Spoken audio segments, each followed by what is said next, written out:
Welcome to English Plus Podcast, the English we speak, and much more. Learn English, expand your knowledge, and enjoy through our vocabulary builder, novel, grammar, series, word power, poetry, and literature episodes. All our episodes come with full transcripts, quizzes, downloadable worksheets, and more exclusive content you get only by listening to English Plus Podcast.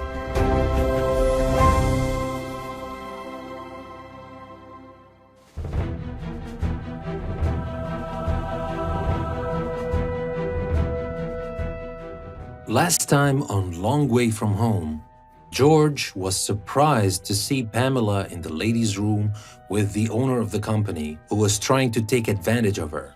So he stepped in and tried to save her, but unfortunately his attempt ended up in killing the man by mistake. Between turning themselves in or just running away, George and Pamela have a big decision to make. So let's see what happens next in Long Way From Home.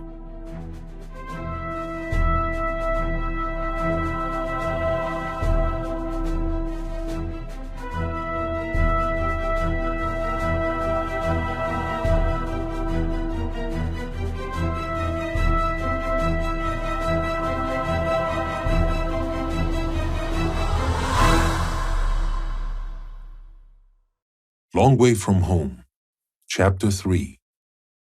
The keys in her hands were jingling like wind chimes in a stormy night. She was walking, but I still felt her weight exaggerated for her slim figure. "Hey, listen, why don't you give me the keys and let me drive?" She didn't think twice and handed me the keys. I got in her car and pulled her chair all the way back. It never seemed to go back enough in that small car of hers, but I wasn't going to complain. "Where will we go now?" Pamela asked. I had many thoughts going on in my head. I wasn't so sure myself, but it didn't take me long to answer, as if where we were going was inevitable. I must go home first. I don't know where we will go after that, but I need to go home.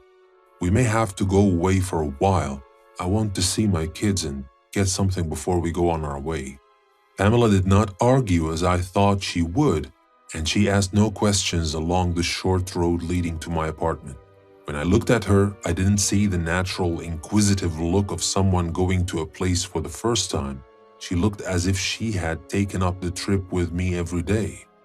But I could see she was still in shock. I was. I turned left into our complex and started the way down. I didn't want to park right in front of my apartment building. I didn't want my wife to see me coming in another car with a beautiful woman in it. I didn't know if that mattered anymore. I didn't want this to be the last thing she would remember me by. I took the last turn and brought the car to a dead halt as there, about 50 meters down the road, was my apartment building, and two cars with flashing lights on top were right in front of the entrance. I hoped the policeman who was standing by one car had not noticed my sudden braking, but he wasn't interested in what was happening behind him. He was looking up the building. I couldn't tell from that distance if he was looking at my balcony on the second floor. "What are you doing? Back the car and let's get out of here," Pamela whispered as if the policeman was sitting in the back seat. They can't have known, and even if Omar went right back after we left, they couldn't have gotten here so fast. Although it sounded like a reasonable thought, I was panicking myself.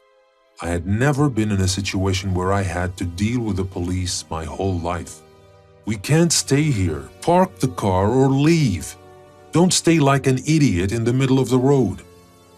I drove the car to the parking space which belonged to the apartment building at the corner. I needed to think for a second, or maybe I was waiting for the police to make a move, as if I were to evade the pursuit if they did, with the fancy sports car I was driving and my legendary driving skills. I was about to leave, but then two policemen came out of the gate of my apartment building with the neighbor's son handcuffed. That little bastard was a regular down at the police station, driving his father mad all the time with a bunch of losers he hanged out with. But as I looked at him and to the casual way he was walking towards the police car, I wondered how it would be like when they would come for me. It would be much more spectacular. At least this loser would get caught for petty theft or for drug possession. I was about to become famous, the man who killed the boss.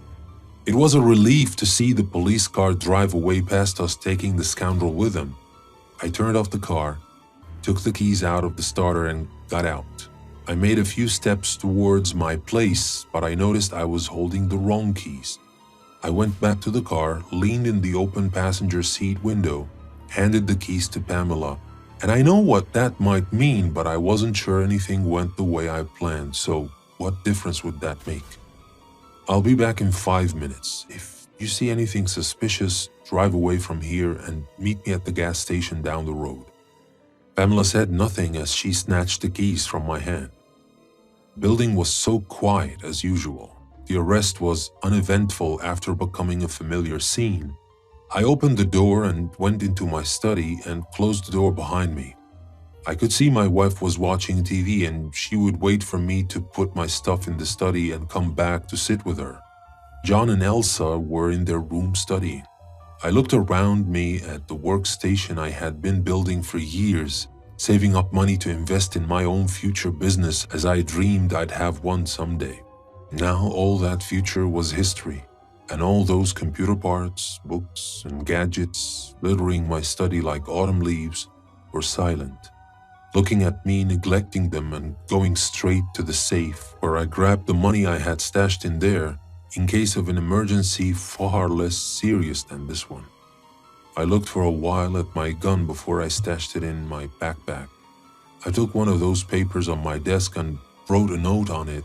I looked at the study for one last time before I turned off the lights and left. In the living room, my wife was on the sofa in front of the TV, but she wasn't moving. She was asleep after a long day at work. It was our usual coffee time in front of the TV. We would listen to stories about each other's days and talk from time to time about the bright future ahead, and our kids would find any excuse to come and ask us about anything to spend a little more time with us. I wished I could have woken her up and had one more cup of coffee with her before leaving, but it was better this way. Maybe she would believe the note I left her in the study, or she wouldn't, but I couldn't talk to her as she would know I was lying, and she would not let go of me until I told her everything. I wasn't sure I was ready to tell her I had just destroyed our life, but I was sure I had no time to do it. I went to the kids' room. "Hey, John," I kissed him. "Daddy, you're late. We have been waiting for you. It is almost bedtime. I thought you would come later and I wouldn't be able to tell you what happened today at—" Hey, John, tell me tomorrow, okay? I must go now. Daddy has something important to do." "Where you go, Daddy? What about my kiss?" That was little Elsa's voice. I didn't want to turn and let the kids see the tears in my eyes. I kissed them and turned towards the door, ready to leave. "You be good kids, okay? You know Daddy loves you so much." I could see Susan was making her usual stretching moves before getting up. I rushed out of the door. I couldn't stay any longer without losing my nerves to tears. I hurried out of the building. I didn't want to wait for Susan to go out on the balcony and see me.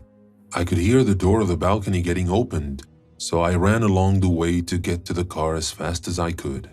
I was almost at the corner when I looked up, but there was no car, no Pamela waiting for me.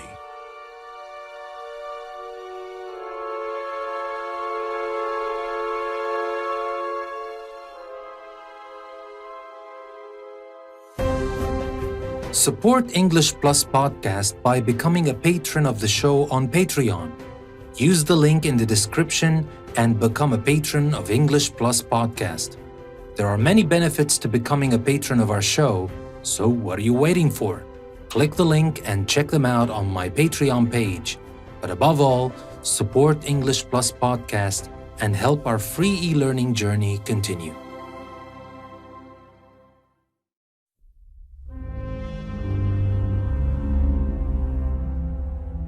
Long Way from Home, Chapter 4.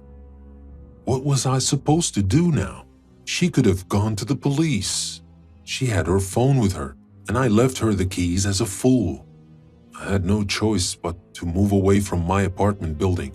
I should have gone back to get my car keys and go, but my legs kept taking me uphill to get away as far as I could. I kept walking for a minute or two when I realized I was taking the way leading back to the company. My legs were too used to that direction. I stopped and turned around and walked the other way. For a moment, I thought of going back home and telling Susan everything and maybe taking the kids and escaping with her. I did nothing wrong. I didn't want to lose my family. I didn't want to leave. I didn't know if I had been having all these thoughts in my mind or if I were speaking out loud like crazy when I could feel amongst all the chaos the car closing in until it came to a stop right behind me. I dared not look, but I didn't hear freeze or put your hands in the air. George, get in! It was Pamela. I got in the car and burst out like an old lion.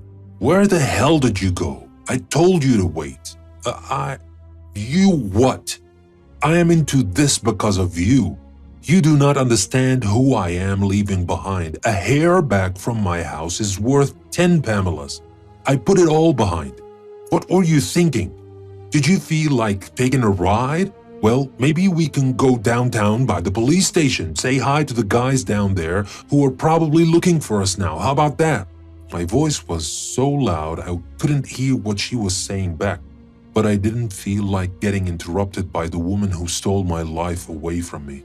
I couldn't give them a proper goodbye, and the note I left telling them not to believe anything they hear about me is not going to cut it. Do you even know how it feels like? How could you, when you live on your own, in your own apartment, doing your own stuff, being a free modern woman? What the fuck were you doing back in the company at this hour anyway? Shut up! Shut up! I think she was trying to say many things before deciding to shut me up, which she did. A moment of ultimate silence lurking in every corner of the car like a disease lasted forever. And if not for the little sound of the engine, I would have thought we were in a tomb. I wanted to leave, yes, but I didn't know where to go or what to do. I know I cannot go to the police. It's not one of those movies where they solve the conspiracy in the end so we could get our lives back. It's Lebanon. We both know justice stories here are fairy tales. I'm sorry I thought about leaving, but I still cannot understand what happened back there. Not how it started or what happened when you came in. He made me stay late, that son of a bitch. He made me stay late, and I wanted to leave. I did, but he kept stalling me. I swear I didn't want to. I swear. Pamela was in tears. Pull over. Why? Just pull over. When she did, I put my arms around her and held her close. I'm sorry. I didn't mean to. We will find a way out of this, I promise. We are innocent. I will go back to my family and you will get your life back. I promise you. My shirt was wet as if I were walking out under heavy rain, but the rain clouds were the eyes in her head, which finally surrendered on my chest.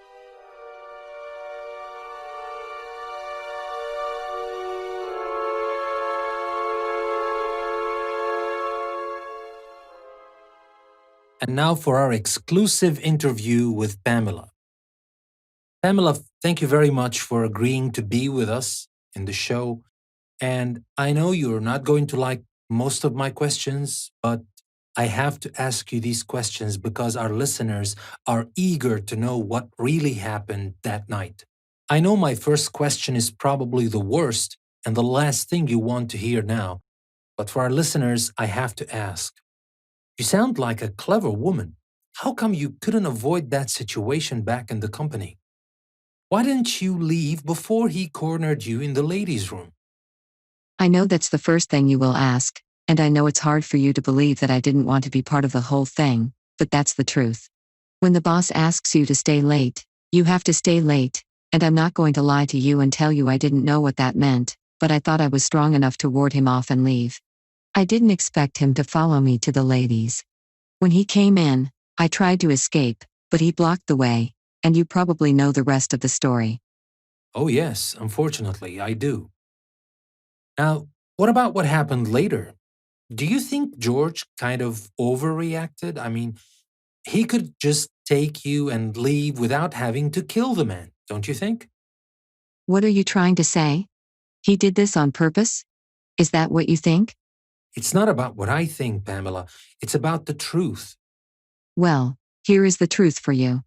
George walked in when he could have just ignored what he heard and left me to my fate, but he didn't. Even when he came in, he could have decided to leave anyway after the boss threatened to fire him, but he didn't. Are you telling me a man like this is a murderer?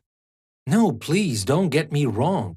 I just want our listeners to know what happened from a different point of view. I mean, everything we learned so far is told from George's point of view. It wouldn't hurt to hear it from someone else, would it? All right.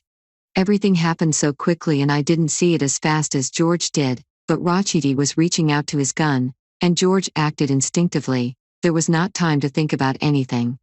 And when you see George, you know the combination of his size and reflexes could never be pleasant to whoever might stand in the way. The old man was the way and his head hit the wrong part of the wall, and you know what happened. It was all an accident. All right. I think we can all agree it was an accident. However, I am curious about something else. It still doesn't make any sense to me that you ran away with George instead of turning yourself to the police. I mean, regardless of what happened and what the police might think, you had nothing to do with it at all. You were a victim. The only logical thing to follow is to go to the police or wait for them to come, but not to run away.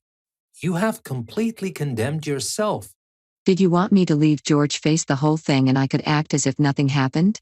Maybe the next day I would go to work and since this will be the talk of everyone, I would be the star.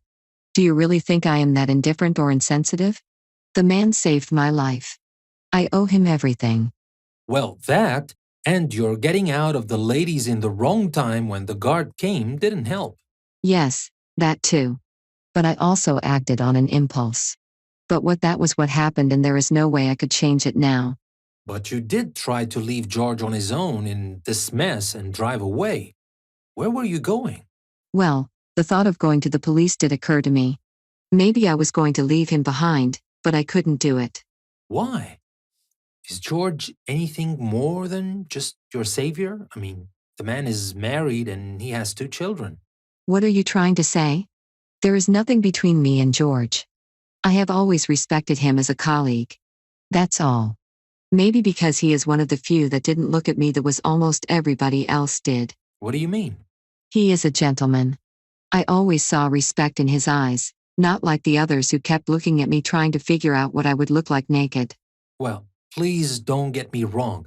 I have great respect for you, but it's hard not to look at you with admiration. You are a very beautiful woman, Pamela. The look of admiration is not a problem for me, but not that dirty look I got from everybody. I hated myself for a long time because of it, but then I realized it was not my fault. But it does hurt to know that most men cannot see past a woman's body. They cannot even imagine that she might have intelligence. I'm afraid you're right. We are all guilty of being superficial when it comes to the way we look at women. I promise you I'm not like that, and I hope George is not like that either. But yeah, most men are exactly the way you put it. I don't know what's going to happen to you and to George, but I see strength in you, and I believe that you will have your chance to save him when the time comes. Forgive me for my earlier questions, but it's my job to do so. I believe you're a strong woman, Pamela, and you will figure out a way. Thank you, Dan. I'm not going to lie to you though. I'm terrified and I don't know what I am going to do, and how I'm going to get out of this mess, but George did not bail on me. I will never bail on him. Whatever happens will happen to us both. I hope you find a way to make everybody know what really happened back there. And before we finish this, I would like to ask you about the police again. Do you really think it is a bad idea to go to the police? Are they that corrupt? Maybe some of them are not, but a lot of them are, and when it comes to important people like the man we killed, we wouldn't stand a chance. The police in our country would always believe the more important person rather than the truth that comes from the mouth of a common man. Just like medieval time. Nobles and commoners. I'm afraid you're right. So, now what next? I have absolutely no idea. We're going to run away for sure, but I don't know where and for how long. I guess we'll find out about that in the next episode. Thank you, Pamela, for being with us in English Plus podcast and letting the listeners see what happened through your eyes. I can't say I'm glad to be here, but thank you for taking the time to listen to my side of the story. My pleasure. And now a big thanks to our listeners for sticking around, and stay tuned to know what happens next in Long Way From Home. Ben and I thank you very much, and we'll see you next time.